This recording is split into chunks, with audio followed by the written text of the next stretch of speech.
In this episode, we are ditching the sales megaphone and talking about the power of brand consistency, clarity, and connection. I'll be breaking down 3 simple but powerful strategies to help you stand out from the competition and attract a loyal following. We'll explore how to define your ideal client, craft a consistent brand message, and build genuine relationships that turn customers into raving fans. Let's dive right in.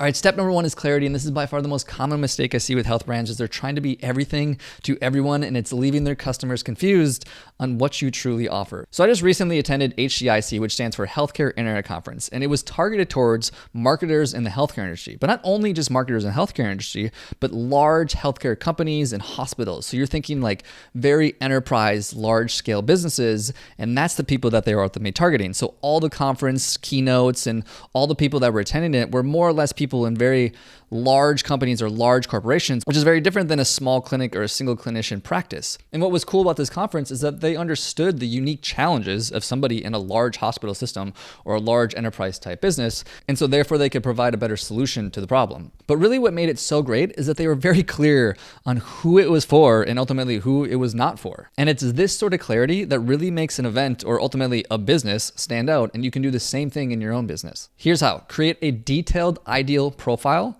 craft a unique value proposition that is specific for that type of person, and serve them and them alone. Clarity is literally power. I'm actually in the middle of reading Steve Jobs' book right now, and one of the most powerful things that he did with Apple is that he got very clear on who the customers were and what they wanted, and they just dialed in on that. Prior to Steve Jobs rerunning the company is that they had all sorts of products and services, and when he came back to take over Apple, he basically said, these all suck. We're only gonna do desktop and mobile, and that's all we're gonna focus on. And as a result, obviously Apple is a giant company. And I think the same is equally true for anyone's business, is you have to be so crystal clear on who you serve and who you don't serve, and forget everybody else. Clarity is power. Focus on your ideal client and everything else falls into place. All right, number 2 is consistency. And I know that word is trite, but I'm not just talking about a consistent social media schedule. I'm talking about consistent branding, your logo, your color, the messaging, the tone of voice. All these things should be consistent on every level of engagement, whether it's your website, your social media platform, like I just mentioned, how you're engaging with customers, is that unfortunately most people are not consistent with these things, and that leaves their customers confused and ultimately disengaged, because consistency builds trust. One of my favorite examples of this is actually Ryan Reynolds, is that when you see him on an ad or a commercial, or probably in real life, you kind of just know consistently that he's going to be a little bit quirky and sarcastic and funny.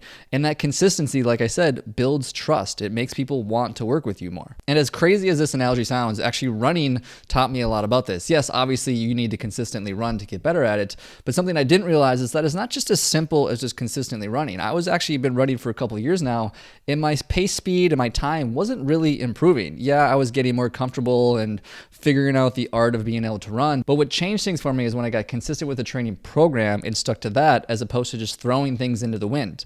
Once I figured that out, I've been able to massively increase my pace time on my runs. Well, the same thing is true for your brand, is that even if you're consistently posting, if it's not in alignment with a program or a plan, or in often case, a brand profile, then it's just going to be all over the board and people are going to be confused on what you actually offer. And so where I'm going with this is that consistency breeds results. Here's 3 things you can do.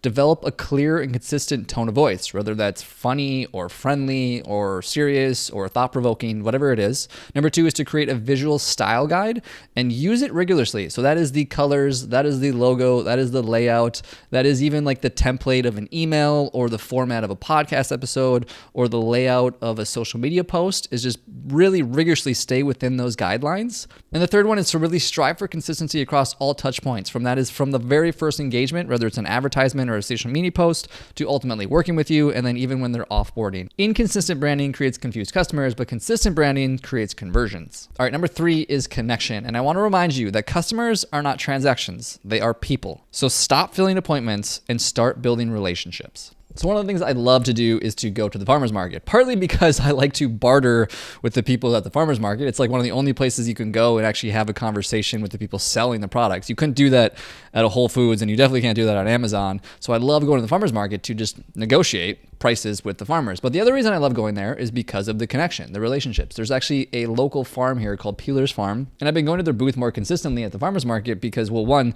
the meat is amazing, but two, because actually the lady that works behind the booth always calls me like dear or sweetie or darling, and she's just very friendly and very kind and very helpful. And that genuine connection honestly keeps me coming back again and again. And that might seem obvious and that might not seem like a big deal, but honestly it is, because I think that she understands that her connection with me is a representation of her brand. I've posted about the brand on my social media and I've told other people about her products because of that connection that I get from it. So it is actually a really big deal. And so the deeper lesson in this is that genuine connection is really the heart and soul of every business and every brand. Here are 3 ways that you could apply this in your own business. Number 1 is to personalize your communication.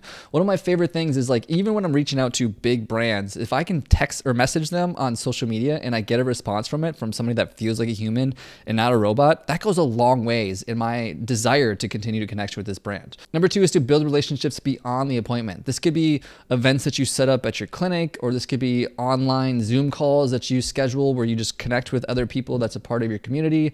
There's many ways to do this, but ultimately make sure you're connecting with people outside of just the appointment or the scheduled work stuff. And number 3 is to follow up with them regularly whenever you can. One of my favorite ways to do this is to do handwritten letters. For every new client that I get, I actually send them a handwritten letter and then send them a gift in the mail, just because I want them to know that I genuinely care about them, and that's a good representation of my brand. So just make sure you're connecting with your clients, because then they'll ultimately connect with your brand. And so just a final recap of those 3 points is: number 1 is to clarify your message. Number 2 is to build consistency across your branding at all touch points. And number 3 is to build genuine relationships with your clients. I hope this was helpful. If you are a health brand and you need help with your marketing, feel free to reach out to me, and I'll talk to you guys next time. Peace.